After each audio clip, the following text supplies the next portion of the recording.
worker number 5232, last name James, first name Jimmy, age 4 years, date August 1st, 2002. On this date, this office was contacted by Dr. Timothy Bowman of the Northside Medical Clinic concerning 4-year-old Jimmy James.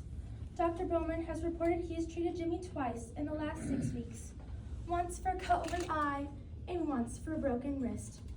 Dr. Bowman has also reported a number of bruises, which the mother explained resulted from Jimmy's, quote, always falling down, end quote. On the second of these visits, Dr. Bowman also reported a number of burn marks on the child's buttocks, which he believed were caused by a cigarette. He then determined to request an investigation of the situation by this department. Oh, hello? You scared me. There wasn't no one at the front desk. Oh, well, she must have stepped away for a minute. I heard your voice, so I followed it.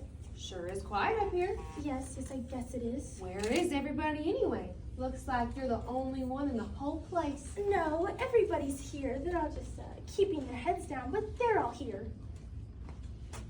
Mary is a social worker whose job is to fight for the rights and protect those who cannot protect themselves. Llewellyn, an abusive stepmother in denial of having her only son, Jimmy, replaced from her home and placed in foster care. Mary works tirelessly to ensure the child's safety and well-being. While Llewellyn, unable to face reality, dreams only of getting her son back. What measures will she take to make that dream a reality? Find out in Final Placement. By R. Watson. Do you mind if I could sit down for a minute? I walked all the way here. From your house? Must be 10 miles. Don't you think it's about that? Pretty near 10 miles. Oh, well, it's certainly longer than I like to walk anyway, especially today. Llewellyn, did you need something? That old Ray just took off in his car. He known too. He don't care. No boo, bless you, nothing. Didn't even leave me no money for the bus. So I walked it. I thought I was about to pass that from Heat Cross Station. All them cars whooshing by me and nobody even... Llewellyn, did you need something? I was just wondering, how come you reckon somebody want to take care of somebody else's kid for? Oh, well, all sorts of reasons. Oh, why don't you sit back down and you can tell me why you want to see me, all right? I could never do that. Take care of somebody else's kid and have to give it right back? Well, it can be hard. You know what Jimmy told me? He told me that place, that swing. What was the name of that again? You know that's not information I can give you. He already told me. I just forgot it right now. I'll remember it though. He said that they never give him enough to eat and that he's always hungry. That's what he told me. I reckon they do it for the money. Awful lot of work and not much money. They said they whooped him too. Hard. Darn. It sure is hot out there. Tell you what, after we finish here, I'll give you a lift home. That way. Where do you live? Southeast. Where southeast? It won't be by my way. I have to go by. How come you get to know where I live, but I can't know where you do? There's no reason for you to. I thought you said you wanted to be my friend. I do, I ain't got no friends or I don't know where she lives. Llewellyn, I meant friend in the sense of helping you, of not being your enemy, a professional friend. How long have you been a professional friend? Well, I've been a social worker for, I don't know, a couple of years now. Llewellyn, I really have this appointment, so if you let me get Jimmy going. sure does like you. You was all he could talk about that time. Miss Hanson took me to the circus, and Miss Hanson brought me this and brought me that and drugged me there. He's such a pretty little boy, ain't he? Yes, he is. Looks like got the longest eyelashes. Looks like my daddy. Oh, Ray thinks he looks like him, but he don't. How come you put him in a place where they never fed him and they whooped him all the time? They didn't whip him. I wouldn't let anyone, and he gained weight while he was there. Now, you walked a very long way on a very hot day, and I'd like to know why you came to see me. No, but see, I got this real good idea. See, I'm fixing to move out on old Ray. He just don't know it right now. I'm gonna get me a place to live, and I'm gonna get me a job, maybe as a waitress, or with the phone company. I can do that. Well, jobs are hard to find these days, but I think you'd enjoy working. I think I would too. And my girlfriend lives in this duplex, and her neighbors are fixing to move out. So maybe if they do, I can move in there. It's got a fenced-in backyard and a big side yard.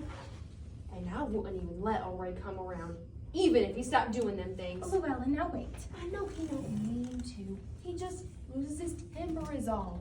But he's been getting a whole lot better about it since we started going to them groups. See, he was under a lot of pressure pressure. I mean, it's probably just taking it out on... Llewellyn, now wait. No, I still would have let him come stay. No matter how much he yelled at me or how much he begged me, he couldn't. A daddy don't need to be with his son like a mama does. A mama needs to be with her child. You know that, don't you? I know you do. And I'm going to give you a place to live. And you can... You know that's not possible. You can come visit us every day. You could pick us up in your car and buy him a Coke and ask him questions. I'd share him with you. We could share him. Please don't do this to yourself. I ain't. You're hurting yourself with this. You're building a fantasy. It ain't a fantasy. I thought it all out. Thinking it out doesn't mean it can happen that way. Yes. No, I'm sorry. You ain't sorry. I am. I'm sorry for how you feel right now. I know how... You know what? You know what it's like to have your kids sold by welfare? To sit in a room and remember that your little boy ain't being quiet because he's sleeping or into something, but that he's being quiet because he ain't even there no more. And you don't know where he is or when he's coming back. You don't know! No, I guess no one can really, but you have to. I have to what? Forget about him? You ain't got no kids, do you? No, Do you want one? someday. Like my Jimmy? No matter how much I care about Jimmy, and I do care about him, I did not steal him, okay? He's not at my house. Now, I want you to sit down and tell me precisely what it is you think I can do, so we can understand each other. I want to see Jimmy. I understand that, but what do you want me to do? Go get him and bring him here. I can't. I don't have the authority. Go get him. You were in the courtroom. You heard what the judge said. Then call him. Who? Call the judge. Call that judge right now and tell him I can have my baby back. I'm not going to argue with You better call that judge. This interview. You better do it. Llewellyn, I'll do it. I'll hurt you. for crying out loud, just who do you think you are? What do you think you're doing? You can't not ever see that child again. Yes, I can. Do you think the state or the judge will put that little boy back after what you did? I didn't. Ray done it. You face the reality at least. You admitted to me, to the judge. Ray. Ray may have done a lot of it, but he didn't do the last, Llewellyn. But he made me. He made you hold that child's hand on a hot stove till he had first and second degree burns. We was just teaching him. And then you ran off. You ran off and you just left him. And in all that time, you didn't contact me once. So why today? Why do people just come out of the blue and think?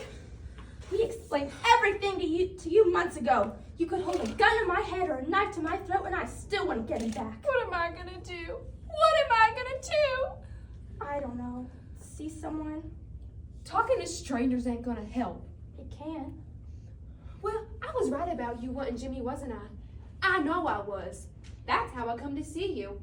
It gets so lonely at times. I thought you'd understand. You know what Ray told me? He said, the welfare people ain't gonna do nothing to help you. They don't care. I wish you'd let me make you an appointment. At least, let me take you home. I don't want you to. Let me get you bus fare then. Drop dead, you baby thief! Jimmy James was taken in a final adoptive placement on September 3rd, 2002. His case is being transferred to Sycamore County.